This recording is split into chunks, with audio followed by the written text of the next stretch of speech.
स्वामी भगवान आश्रम जी ने और जो हमारे सनातन धर्म की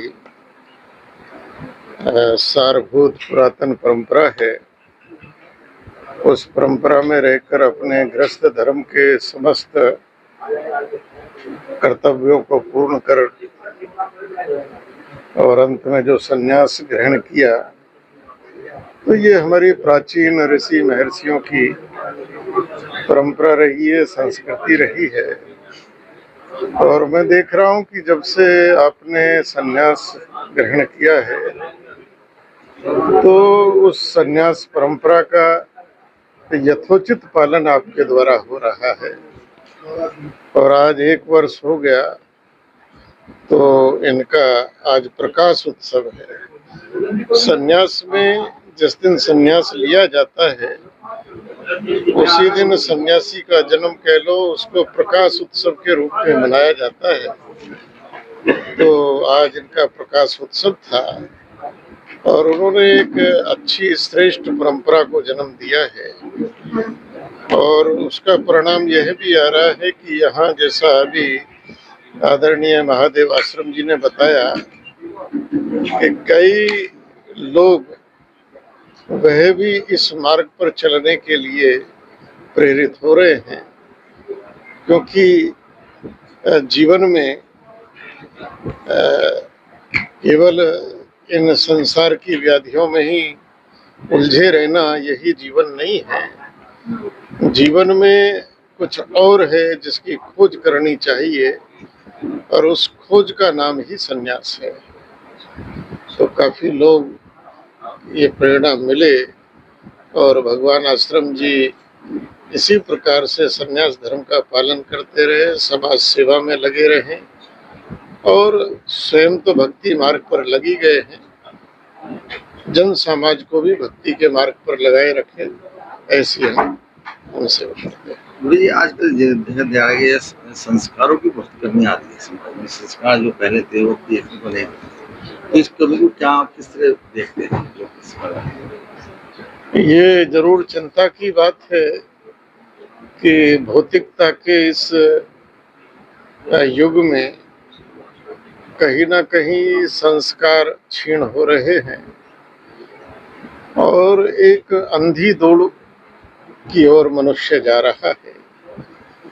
आज आवश्यकता यह है कि महापुरुषों को आगे आना चाहिए, और चूंकि संस्कार से ही संस्कृति का निर्माण होता है। जब संस्कार ही नहीं रहेंगे तो संस्कृति कहाँ जाएगी, और श्रेष्ठ संस्कृति ही समाज की रचना करती है।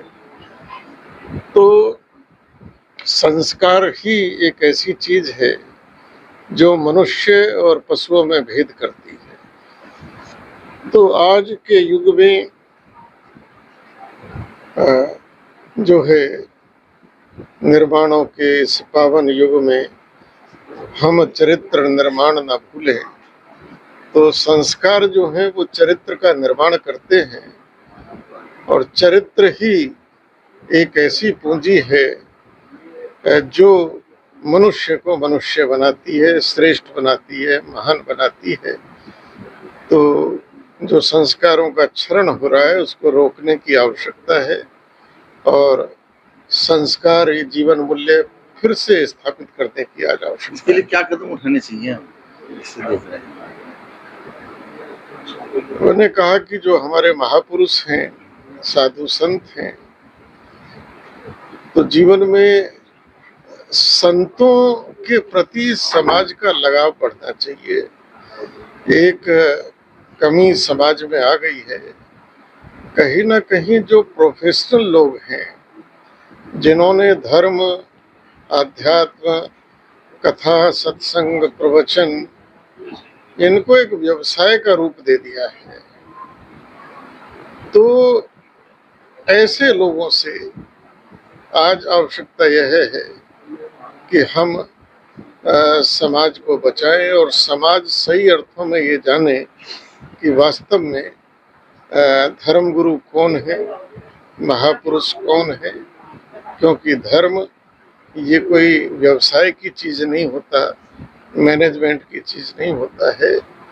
तो अ, संतों की ओर, क्योंकि भक्ति में भी लिखा है कि प्रथम भक्ति संतन कर संग, संतों के साथ समाज को जुड़ना चाहिए और संतों को भी समाज के बीच में निरंतर आना और जाना चाहिए। जैसे पहले देखा जाता कि परिवार इकट्ठे रहते थे, अब परिवार में डिवाइड है। शादी हो गई, लड़का अलग चला गया, परिवार में जो संस्कार, जो बाप जो सम्मान देना चाहिए वो सम्मान नहीं है आज। और पश्चिमी सभ्यता की ओर हमारी युवा जो है दौड़ लग रही है, एक तरफ जा रही है। देखिए, पश्चिम इस गलती को कर चुका है और पश्चिम सुधरने की कोशिश कर रहा है। ये एक संक्रमण काल कह लीजिए, ज्यादा दिन नहीं रहेगा और शीघ्र अतिशीघ्र समाज फिर से ये अनुभव करेगा कि भाई जो हमारी पुरानी पारिवारिक व्यवस्था थी, संयुक्त परिवारों की व्यवस्था थी, वही श्रेष्ठ थी। क्योंकि ये जो वर्तमान जिस व्यवस्था की ओर जा रहा है, ये मनुष्यों की व्यवस्था नहीं है। इसलिए मनुष्य थोड़े दिन घूम फिर के वहीं आएगा, क्योंकि बिना समाज के मनुष्य का कल्पना करना वो संभव नहीं है। ये थोड़े दिन का झंझट है, उसके बाद निश्चित रूप से मैं मानता हूँ कि समाज वहीं लौटेगा।